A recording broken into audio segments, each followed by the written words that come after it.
saying ages. Sounds like you're saying ages. My grandparents adopted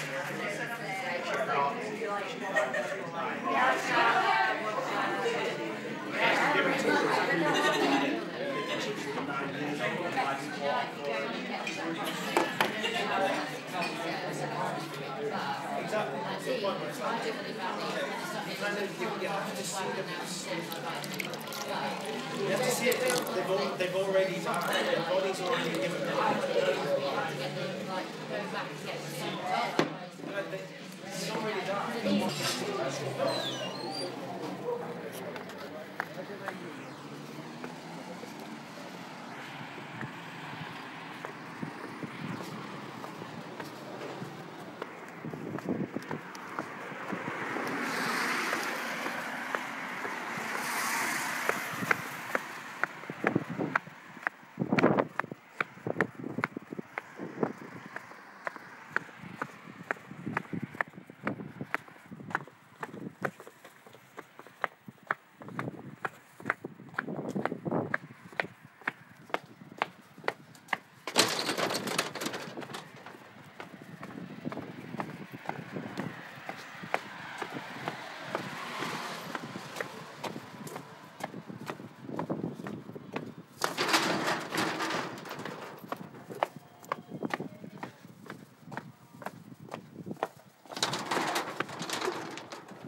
Dave Charlesworth is about to start.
don't know.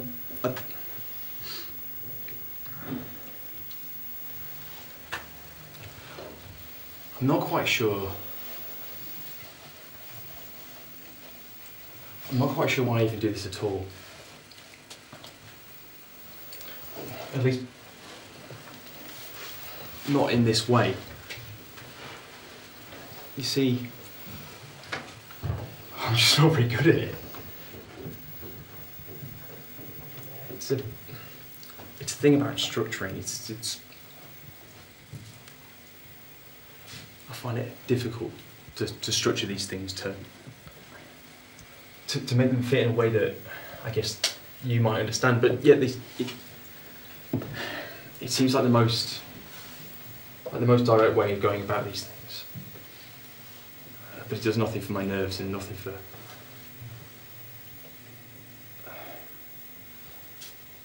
Look.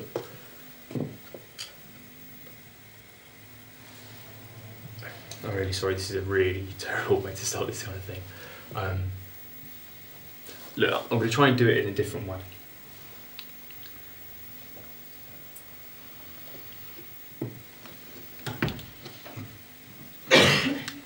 I was a sickly child. Between the ages of about 5 and 15, I suffered from migraines. I don't know if you've ever had a migraine before, but they're incredibly physical experiences. It's not just the headaches, the blinding headaches, but it's the nausea, the vomiting, the diarrhea, the aversion, well, the hot and the cold, the aversion to light, the pure aversion to light, and fluorescent lights and white walls. I had to wear dark glasses in school. I mean, Lord only knows why or how I ended up being an artist.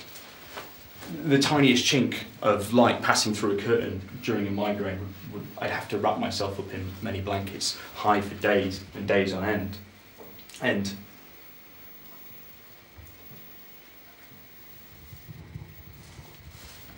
I guess this is a bit of a digression, really. I guess what I'm really trying to say, what I'm trying to talk about is a particular problem I have with my head, and the way I think about things, and how anxious I get when things seem to go wrong. I'm sitting in the consultation room of the doctor that I see. It's on the 5th floor of a building on the Strand in London. It's the medical centre for an organisation I used to work for, a university that I used to work for. And I no longer work there, and they're often trying to get rid of me, sending me polite text messages and letters saying maybe you need to go and see somebody who's closer to your home, you're no longer working here, it seems a bit inconvenient you being here, maybe you should go somewhere else. And I politely ignore them because the quality of service is quite frankly excellent. And it's on one of these occasions of me politely ignoring their letters and they're politely ignoring the fact that I'm politely ignoring their letters that I'm talking to my doctor, and I'm trying to explain a particular problem that I'm having. Particularly to do with my work, either as an artist or when I'm, desk surfing at a different job, and a particular problem, maybe an example would help you. Short-term memory, like just a matter of seconds. A 4-digit extension number for somebody else somewhere else in the building. My colleague gives me the number, and that moment that I turn my body to lift the phone and dial the number in, it's gone entirely. And it's funny once. Twice it's kind of amusing, it's a thing that he does. 3 times it's a bit frustrating. 4 times it's frankly just a bit sad. And the doctor says this is absolutely fine. This is no different to an experience that anybody else would have at your age. This is just a thing. It may even be a symptom of dyslexia. Now I'm quite ecstatic at this. I've always had pretensions towards being dyslexic. In the context of art school, if I was ever go back and do a PhD, it would mean free laptops and free iPhones, and this to me seems like a very good thing, and I think it would put me in good company in the upper echelon of artists. It seems like the thing that you need to be a great artist, and I've always been disappointed that I've not been dyslexic. But then she says something that kind of brings me down to earth and kind of worries me. It's just, this also could be related to any kind of small head trauma you might have experienced. I turn white. I get as nervous as I am now. It's like she knows something. 1987 in Quarmby in Huddersfield, I'm 5 years old. We've just moved into the house, me and my family, and I'm having a fight with my older brother. He's much older than me, about 13 years older than me. And he's picked up this cushion, and it's easily twice the size of my 5-year-old self, and it's shit brown with a dark shit brown grid on it, with a lighter flecks of shit brown, and he's tossed it towards me, and it's a blur held in refrain against these decadent walls of gold and shit brown flock wallpaper, and I'm lifted off my feet and dumped backwards solidly onto my head, cracking it on a shit brown and bronze cast iron radiator. I cut a V in the back of my head, and I'm bleeding, but I can see my brother's face and I know something's wrong because it looks like he's about to get a slap. 1988 in St. Johann in Austria, having a snowball fight with my ski school class, right before we set on the slopes of the first day. A small German boy by the name of Fritz or Adi, he brings what looks like a lovely pile of snow, but is actually a foot-long block of packed ice and grit onto the top of my head, and I don't really remember what happened straight away. I actually skied for half a day before collapsing on the slope and vomiting in a cafe. I was then taken to a hospital where I spent 5 days in the Krankenhaus with other broken children with concussion. The 90s were a quieter period in my life until I'm punched in the face and knocked out in broad daylight in Wakefield by a man who thought I was speaking to him. 2002, away from home, in London, with my new housemates. We've gone to see the Doug Aitken show at the Serpentine Gallery. On the way back, walking through the tunnels which connects South Kensington and the end of Exhibition Row, so the Serpentine Gallery and South Kensington Tube, we're mimicking the actors from the Doug Aitken video, swinging, trapeze artists, swinging on the high beam rafters that join the tunnel, the bracing supports, and we're swinging, all 4 of us. And in a moment, I don't really realise what I've done, but I've lifted my whole body up and I've hooked my toes over the beam, and I'm now hanging upside down with my arms out. And I don't really realise what I've done until my housemate Rahana says, "Dave, what are you doing?" And it's at that point I look down and realise what I am doing, and my toes disengage. They disengage from the rafter, and I see the world falling away from me and falling towards me over my shoulder at the same time, and I'm dumped backwards onto the stone slabs of the tunnel. It's not a serious injury, it's nothing to be far too worried about. It cuts an elliptical mark on the back of my head. I have to go home, ebbing blood. I'm bruised and more embarrassed than anything else. 2006, Wapping, East London. Playing hockey, tackling from... These are all incredibly middle-class injuries. Whether it be on the ski slopes of the Austrian Tyrol, whether it be acting the lark in the tunnels of South Kensington, or now on the hockey field, tackling from the wrong side. A huge no-no, something you should definitely never do. I catch the opposing player's stick in the orbit of my eye. It cuts an upside-down Y shape. I see it today. An upside-down Y shape into my brow. I don't know if you've ever been hit in the eyebrow, but it absolutely pisses blood, pouring down the side of my face. It ruptures my eye and leaves me black, with a black eye, solid bit of bruising. And I have to travel through the streets of Shadwell in my friend's car, staring out at the local Bangladeshi kids. There's blood pouring down my face like a walking wounded, and I'm left to muse on how stupid I was for being in that place in the first place. It takes 5 stitches to seal. I have headaches for weeks, over a month. Mile End, East London, another game of hockey. I received a 5-centimetre long cut to the middle of my forehead, tackling somebody in a way that can only be described as reckless, stupid and strange. It has to be super glued shut. And most latterly, 2010, probably the most serious of all, again in hockey, this time in Whipps Cross in Essex, I receive blunt force traumas to my head. As I'm going in, I'm playing in the right wing position now, and their left back chucks an aerial. They've changed the rules recently, I don't know if you're familiar with the game, but they've changed the rules so you can now take the ball to yourself and send it up the pitch as fast as you can, which means that people are sending balls through the sky at rapid rates of knots, and my job as right wing is to chase that down and get there first. I was a fraction too late, and I received a blow, a really solid, heavy blow, right to my brow. A 5-centimetre cut, cutting me deep to my skull. I'm bleeding profusely. I'm not locked unconscious, thankfully, but I can feel my skull flex under the pressure of the blow. And as I'm sitting on the side of the pitch, my teammates get a good look at my skull through the gap that's left there. It takes 5 stitches to seal, and I have headaches for months and months, and this is why I'm sitting in front of the doctor right now.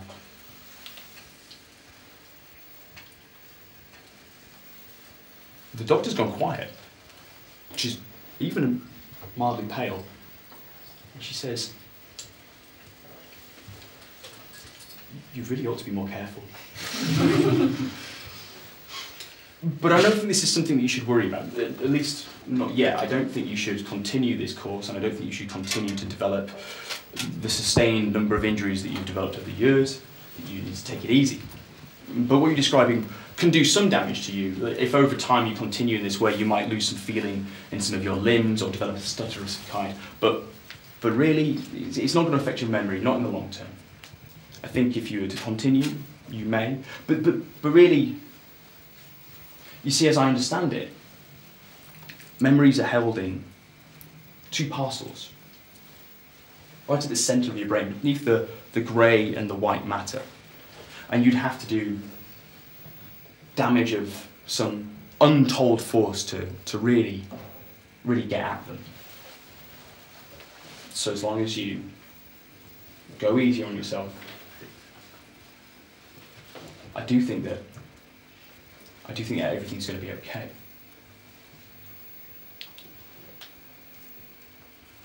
Now,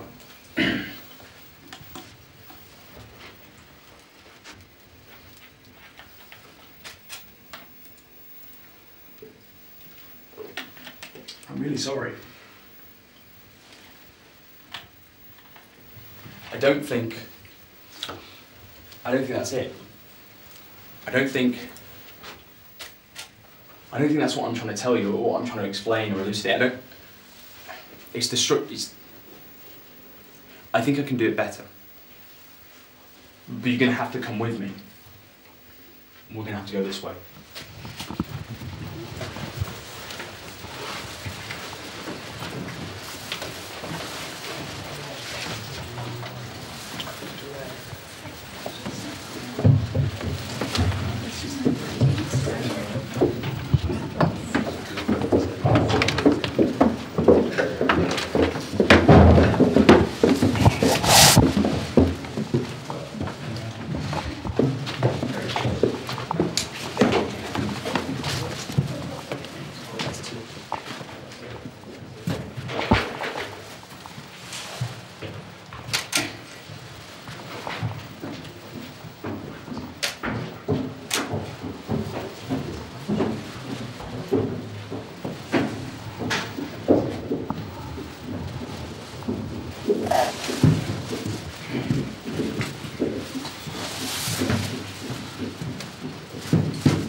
you may be able to tell that I'm from the north. I've lived away for a while, so I've begun to shed my accent, and occasionally I find my way back to it. This is Leeds. I don't know if you're familiar with Leeds. You probably are. It's not where I'm from. It's the largest city next to me. Actually studied foundation here in the early 2000s. Well, 2000, the earliest 2000. I like these structures. These 3 Italianated towers that dot the Leeds skyline. The towers I pass routinely on my train journey to and from Leeds, and they're direct copies of towers from Verona, from Florence, and from Tuscany.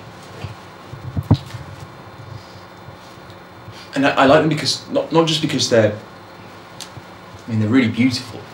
They're beautiful objects, but because they have a function, or have had a historic function. You see, they're part of or they were part of a large factory that was producing needles for the textiles industry, an industry that went far and wide within my region, an industry that my family were involved in. Huddersfield, Halifax, Bradford, Brighouse, Leeds, and all the towns and villages in between. They're all part of a great network of factories and mills producing cotton and linens for the rest of the world. And these towers are part of a chimney structure that would take the smoke from the process out of the factory, but would also filter out the tiny metal filings that were produced in order to not damage or harm the health of the people of Leeds at the time. And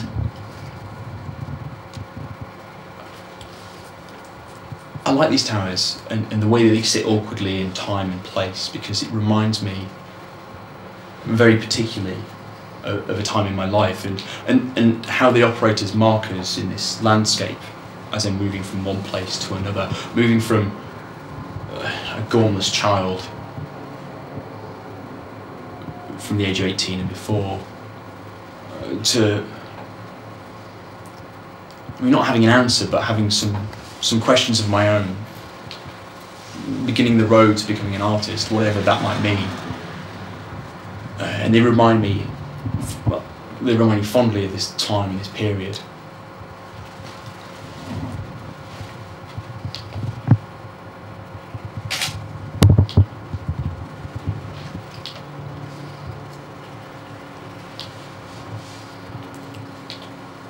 I don't know if you're familiar with Leeds at all. It's you are. It's the largest financial services district outside of London. It's the growth industry there. And I like these structures within Leeds. They're in an area called Holbeck, which was once, when I left Leeds in 2000, was run down. All the factories had their innards removed, they'd been gutted, and only the walls remained. And within those walls, they'd become inner city car parks within these vast foundations and structures. And Tower Works, this is no exception, another inner city car park. And I like these towers because they're 3 Italianated towers. They're direct copies of towers from Florence and from Verona and from Tuscany. And I like them because they sit awkwardly in this landscape. They make me recall a certain... Recently I took a journey into Leeds, into Holbeck, an area that in all the years I'd spent roaming Leeds, I'd never been down to Holbeck properly. And took a wander around, and I was expecting to find a still decaying and decrepit space, a space of ex-industry disappeared, of buildings turned car parks, and instead I find an area on the up, delicate little cafes, paninis in Leeds.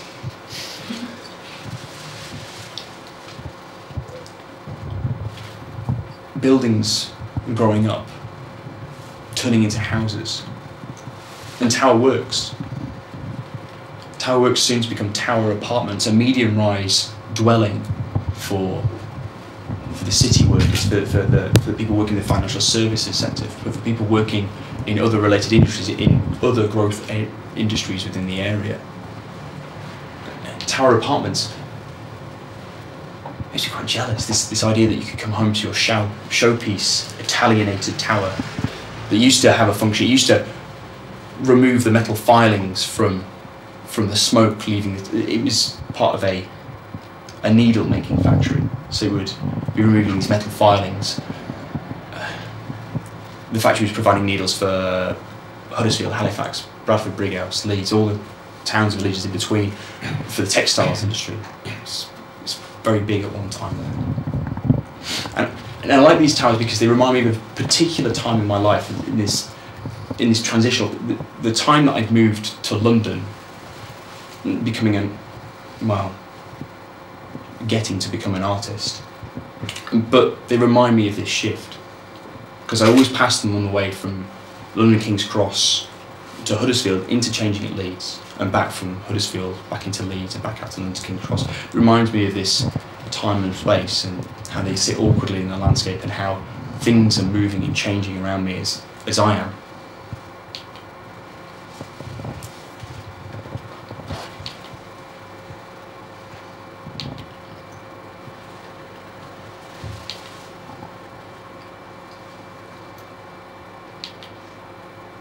I don't know if you're familiar with Leeds at all.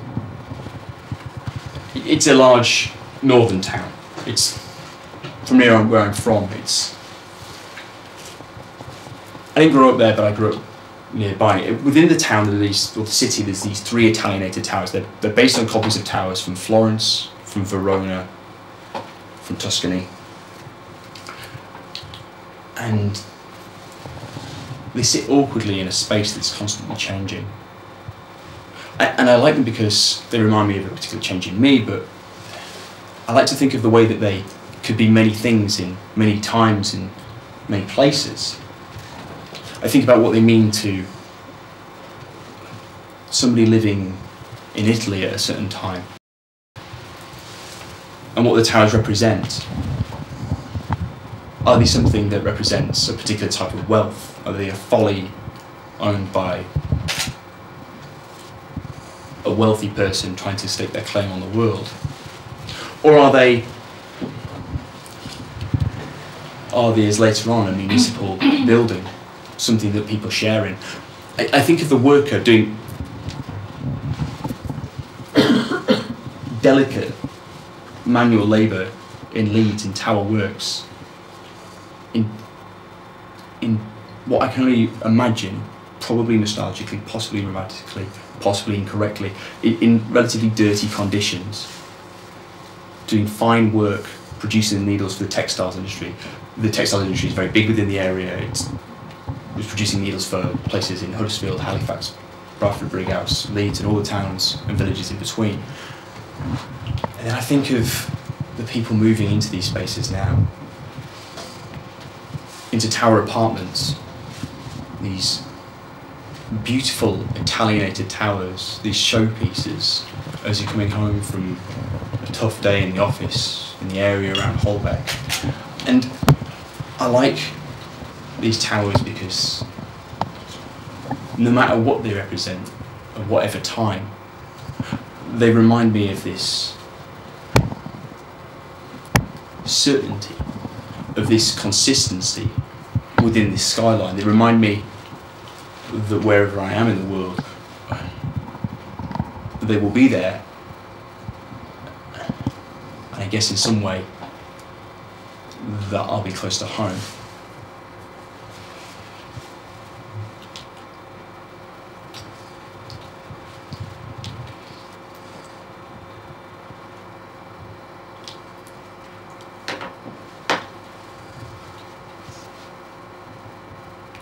I still don't have it.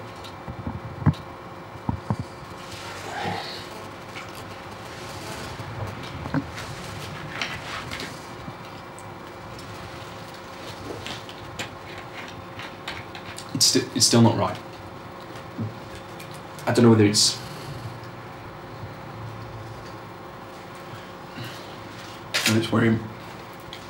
where I'm coming from, or give me one more chance. Just one more. An opportunity to try and explain this. Then you're done, you're free. Okay? But you're gonna have to follow me.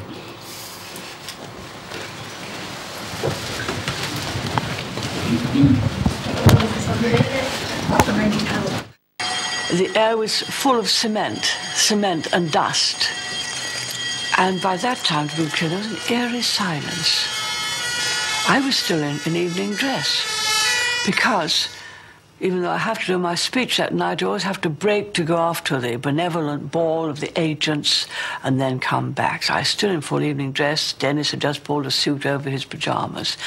And we'd managed to quickly seize some of our clothes to take with us. And have a quick look in the bathroom, which was the room worst affected, which had some plaster down, and the glass had come in, which was very nasty. Had one been in the bathroom at that time. We left together, and then we went down the main staircase, and we saw the debris, and we saw the whole front of the building full of rubble, and the whole entrance full of rubble.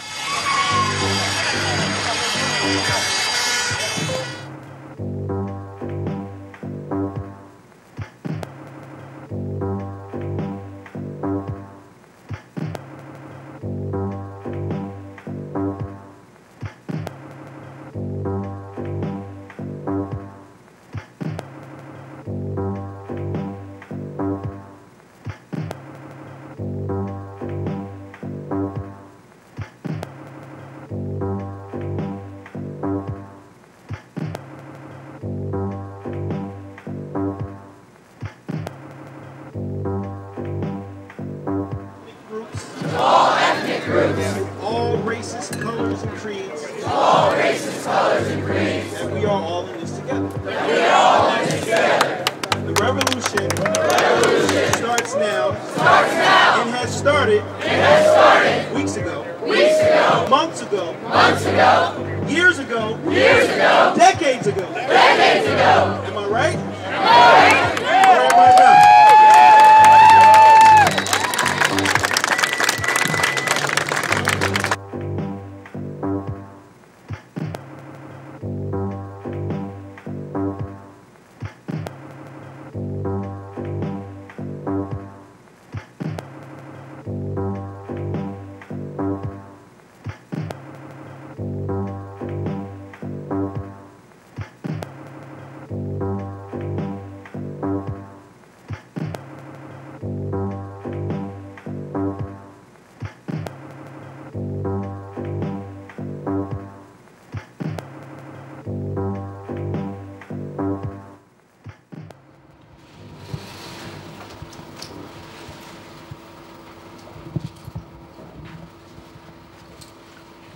Thank you for bearing with this. I'm not sure.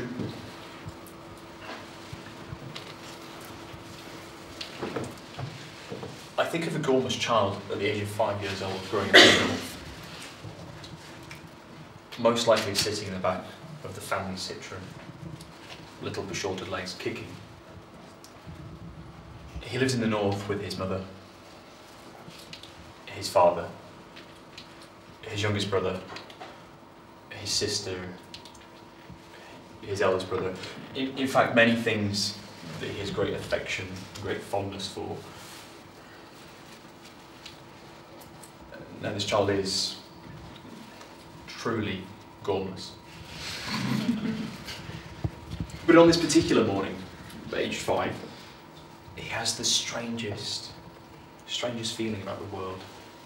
Like overnight, something has changed, something's shifted. He's woken up this morning. He's absolutely convinced that yesterday did not exist. That by extension, the week before didn't exist, the month before, the year before.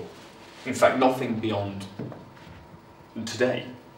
Right here, right now, this was the first day of everything. He further rationalised that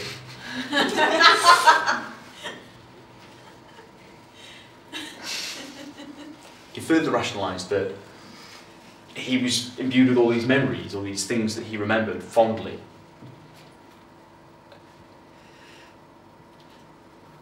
And in some way these must be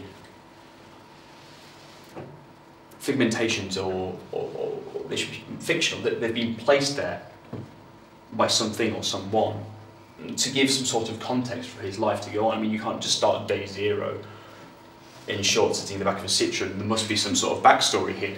And the problem with this, the problem with the idea that today's the first day and everything that he's experienced before now is fiction, it means that well, the whole world must have been built around him. And the problem with that is, as nice as that sounds, it means worse than being dead, his family never existed at all. And this makes him tremendously anxious and sad.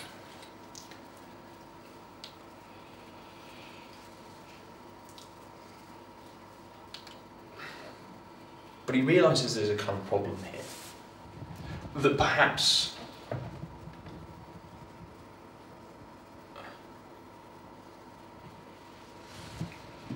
it's a bit egotistical to think the whole world's been created for you, and that, I mean, I'm sure he has no idea about what egotistical is, but it seems overly convenient. And I guess he thinks that perhaps today is not the first day, but perhaps someday in the future. Maybe not next week, next month, next year, maybe not even in his lifetime, maybe sometime in the future, some child or grandchild of his is experiencing the first day and he is just part of some elaborate backstory. And he further rationalises that it's even possible that today is the first day and it's actually somebody else's life, somebody close to him, somebody he loves. That the world that they're experiencing, this thing that's been created, this figment of an imagination, it's been produced for them, and he's part of that story. And in many ways he doesn't mind. He'd rather not exist than for them to not exist. So he seems happy to give over his existence to the idea that they might be alive.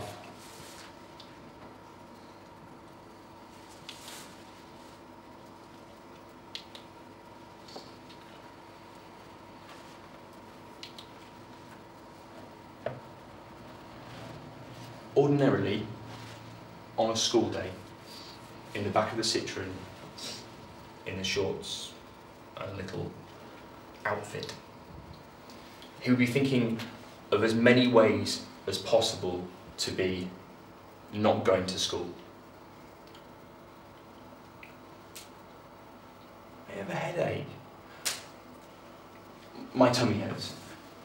I just don't like it. They're horrible. His mother realises this. Realises that it's not this endless chat of deferral coming from the back seat. And she turns round and she says, "You're awfully quiet this morning. Are you okay?" And as gormless as he is, he knows that it's the worst idea in the world to admit to a grown-up that you don't believe that yesterday existed,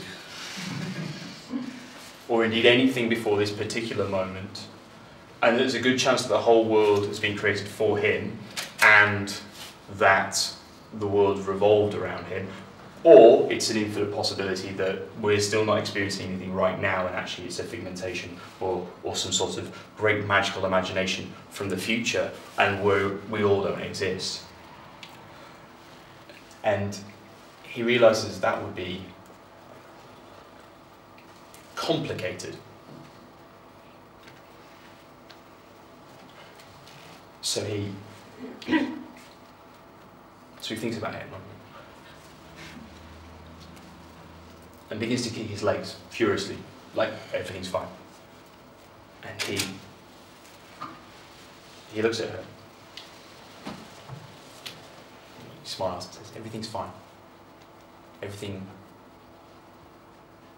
is fine.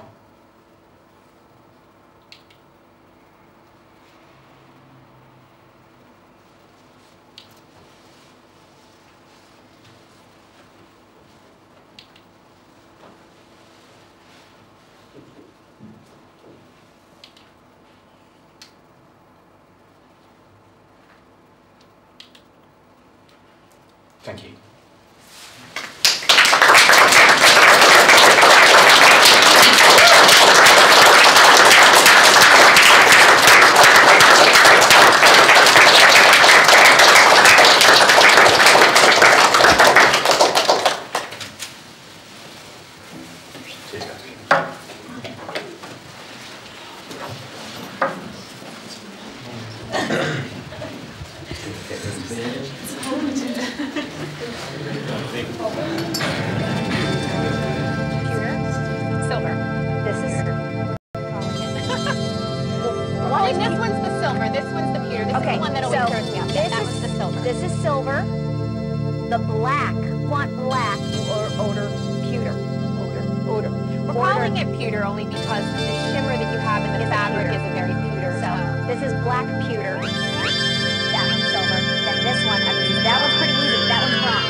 These are whole sizes only. Half sizes need to size up. 5 through 11 in medium. So once again, that great, what do you say, blown rubber. Yep, it's a blown rubber. It's very simple. We took rubber, we blew air into it, and made these incredibly lightweight wedges. They almost just slid off the table. They almost, yeah, they do. They're so light they can't even hold their traction on this angle. But don't worry, there's traction on the bottom here. There's traction. Definitely. So we have when a you're great wearing textured outsole on this. No, this particular shoe, this is like the go-to because you can wear this with your bathing suits. I always like to say, I know a lot of people like in the summertime to keep on a bit of a heel. They know the secret to which is, the more you elongate yourself, the thinner that you appear. Yep. And that's what this wedge helps you do. And the fact that you're set on a platform makes the wedge not seem quite so tall. And then you have this great cushioning in this. This footbed is so soft. It feels so good against your foot when you put it in. Then we have that neoprene fabric here that just hugs against your foot, but again, it's all rolled and stitched down, so there's nothing rubbing up against your foot that's uncomfortable. And same thing with the toe post. The toe post is wrapped and stitched down, so you don't have anything that's rough rubbing up against in between your big toes. I know some people tend to shy away from thongs for worry of that. Yes, yes. So this is, I just wanted to point that out, because it's very, very comfortable in between your toes. That's actually the shoe I chose. And I know they're so cute on you, and that's the pewter. So pewter and chocolate brown. This is going to be the black, which is going to be. Oh wait, sorry. That's the pewter. This is the bronze. We're all about our metals today. You've got the bronze chocolate. This is the black pewter. Right. So black pewter, and then we have our gray silver black pewter, or the bronze with the chocolate. Customer top rated. I mean, you slide into this. Light as air, but I like that you've got more little crisscross strap coverage, so a little bit more toe coverage too. You definitely have more coverage on the foot here. The strap fall right in your instep, so it gives you that extra feeling of support. It's a really, really fabric on this is something that really catches the light, so it looks beautiful when you're outside in it. But it's so simple, this shoe, that I think it is versatile in that you can wear this. You can take this in front of your shorts, your bathing suits, into evening. This is great to wear, with your long maxi dresses when you need that extra little bit of height, or little skirts for the summer. It's just a really, really feminine, cute shoe, and you've got to love the wedge, the platform wedge. They're so cute. 2.5-inch heel. Bronze is going to be with brown. The black shoe is pewter, and the silver shoe is with the gray. Bronze is the most popular. If you want to get them, look at that great coverage on that. Customer top rated $36, 8214-515, and at QVC.com, you have made these top rated. And with those ratings, we thank you so much. Whenever you buy anything, if you can, go online and give us your feedback. let us know what you think of items so that we can make them better. We can bring them back for you.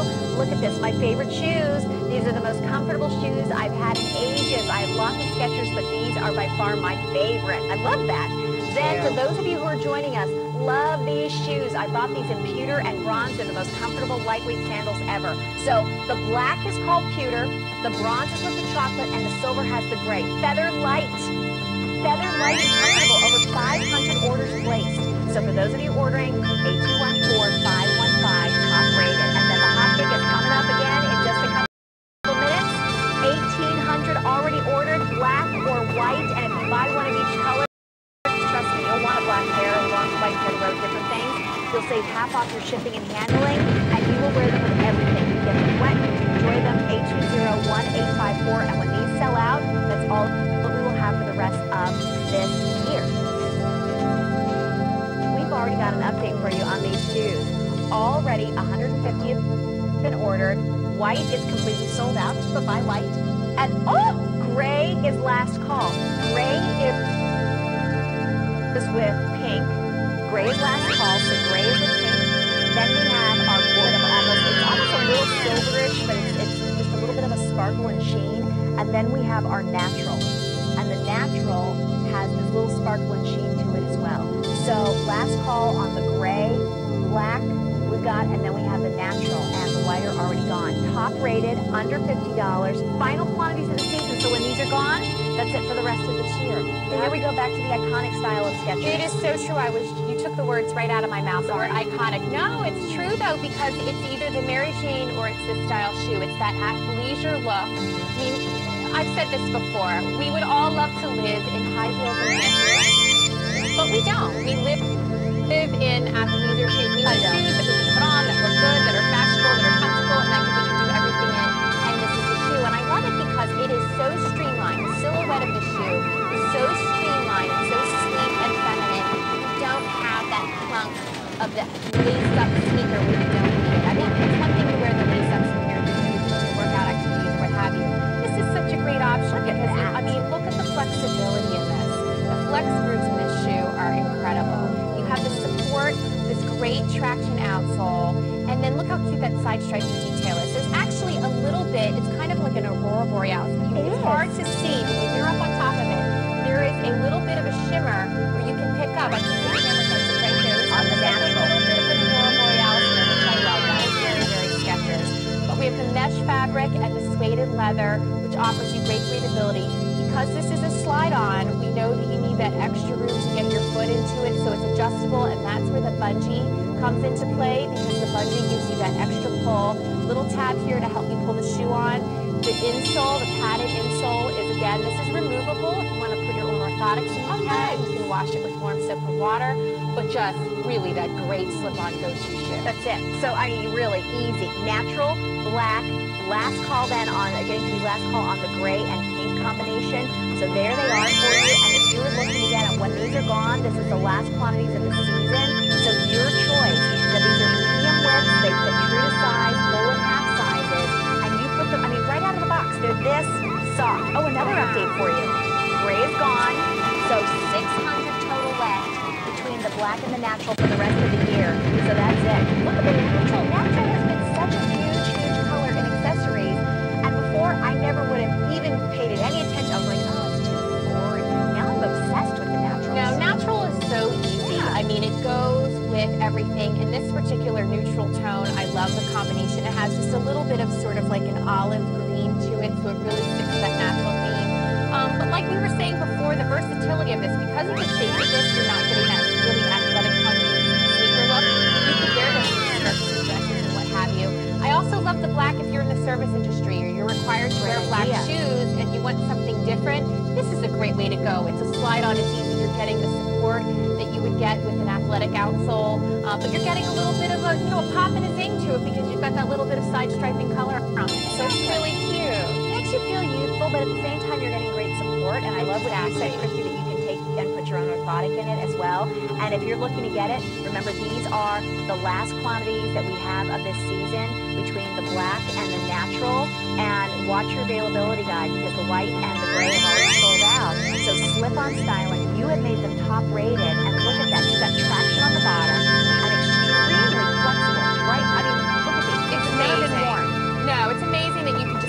right in half right out of the box. It also, because it's a low profile shoe, I want to point out from the outside that we actually have in this arched heel as well.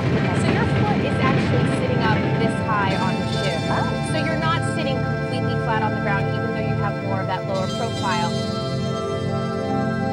You are sitting up a little bit higher, which again offers you that great support. It's more of the natural, really a comfortable shoe to have and very easy to put on. This is also completely has the seamless sock liner throughout it. Soft. Wear it without your socks. It feels so good against your feet. We encourage you don't have to wear socks with this. This is a great barefoot shoe, which also makes it great for the summer months. We started with 900. We're down to the last 300 for this season in black or in natural. And we have them in whole and half sizes. So black is the most limited between the two. So the last 300 lucky people will be able to get these $49.50, and then we won't have them back again until next season. They are top rated A209367. So that's the natural or the black. And seriously, like you said, service industry. Maybe you have to wear a black or a natural shoe. Maybe you need something that's not going to fight with the contrast of what you're wearing. But from shorts to the little capri pants to being able to wear them out with your jeans to anything that you want, these are why Skechers. We turn to Skechers time and time again for this kind of comfort. It's comfortable and it's very feminine. This particular shoe I think is so feminine. The way that we've set the bungee on the vamp, we've left the short toe box. And like I mentioned before in the show, that short toe box helps give you the look of having a smaller foot. I personally am a fan of that. I'm sure others are as well.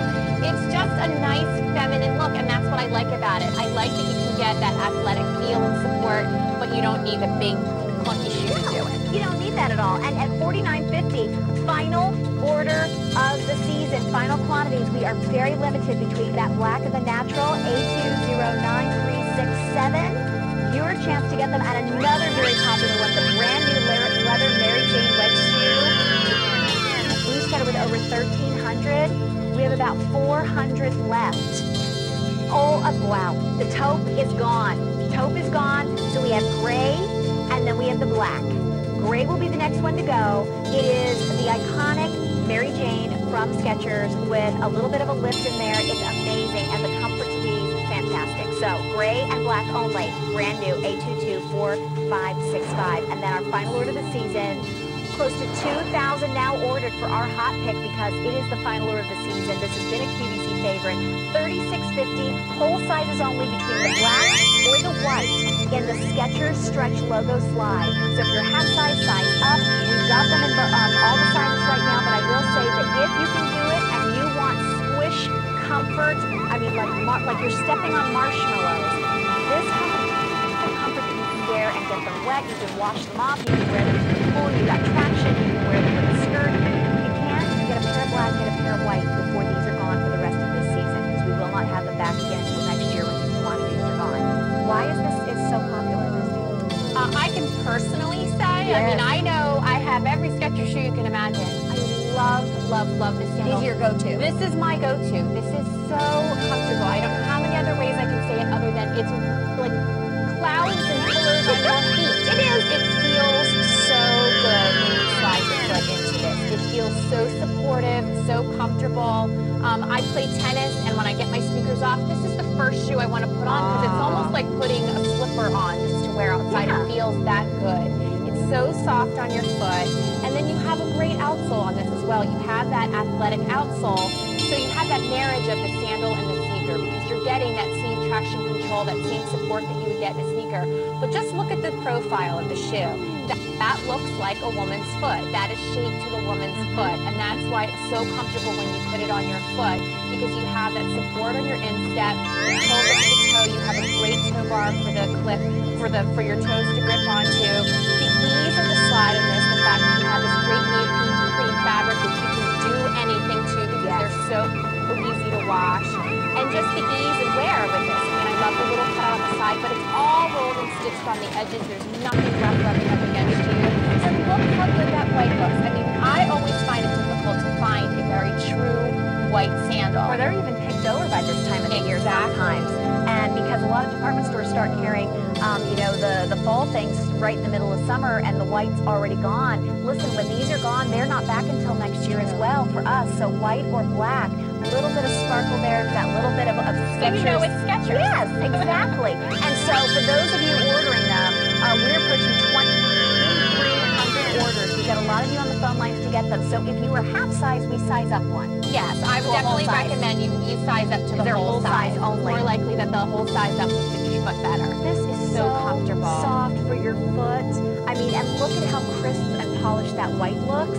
I mean, this doesn't look like you're wearing a sloppy sandal. No, it doesn't look sloppy at all. No. You know, this particular outsole too on this shoe, this is a very popular outsole. And what we've done is we take this outsole and we put a variety of uppers on it because it's like, why mess with something that works? Yeah. This works. Customers love it. They come back to this particular style outsole again and again because it is so comfortable on the foot, so easy to wear. But this really is that shoe that you just keep by the back door.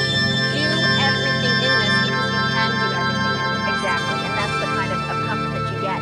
So black or white. When these are gone, this is it until next year. So size 5 is now the most limited between both colors in black and white. And for those of you who want to get them, time to order is now. And if you decide that you want a black pair and a white pair, and you get them and they go to your same address, you're going to save half off the shipping and handling on the second pair. Because let's face it, you'll need a black pair of slippers, sandals for one thing, and then you're going to need a white pair for something else to dress up a little bit more, be a little bit more summery to wear. And you know what, there is a little bit of leather here, but even if you were to get this wet, don't worry about it. And it's just a little bit of detail. So if I'm out gardening, if I'm going to the pool, All the activity. Yep, no problems, no worries. Wear it at the beach, wear it by the pool, wear it down by the river, do what you need to do in it. I mean, it's really that perfect kind of a shoe. But I was noticing on the model's foot, and I wanted to point this out, that even though you're getting more of the coverage across your vamp, you notice the way it's shaped on the foot. It doesn't cut you straight across the vamp, which can sort of cut your legs off.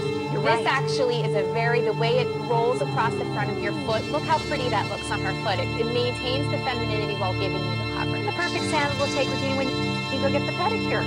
$36.50. When these are gone, they are gone for the year. Over 2,800. Size 5 is almost gone. Full sizes only. Half sizes need to size up. So black or white, your chance to get them is right now before they are gone for the rest of this season. 820-1854. Now go to QVC.com, type in Skechers. You'll find everything that we have from Skechers.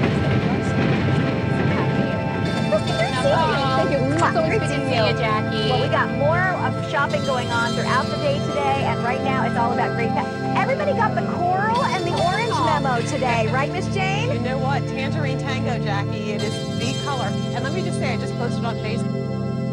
Your hair looks fabulous. Fabulous. So, anyway, anybody else who wants fabulous hair, make sure you get our today's special value. I think you get another look at it. If not the next hour, the hour after that, right? Something like that. Yeah, I think 7 o'clock. Anyway, welcome into a full hour of Denim & Company. I'm Jane Brown. It's so exciting to be here in the afternoon, and I apologize if I said good morning. I'm so used to working the other part of the day. But this is one of our very favorite collections and one of the most popular, actually, here at QVC in terms of fashion. It's denim-related separates, casual, comfortable. We've been thinking about spring coming. It's finally just around the corner. So now we're going to help you with the right outfits. I want to give you a look at 2 things coming up in the show, and then we'll jump into our first item, which is a great spot. We're going to be talking about a nice variety of items, including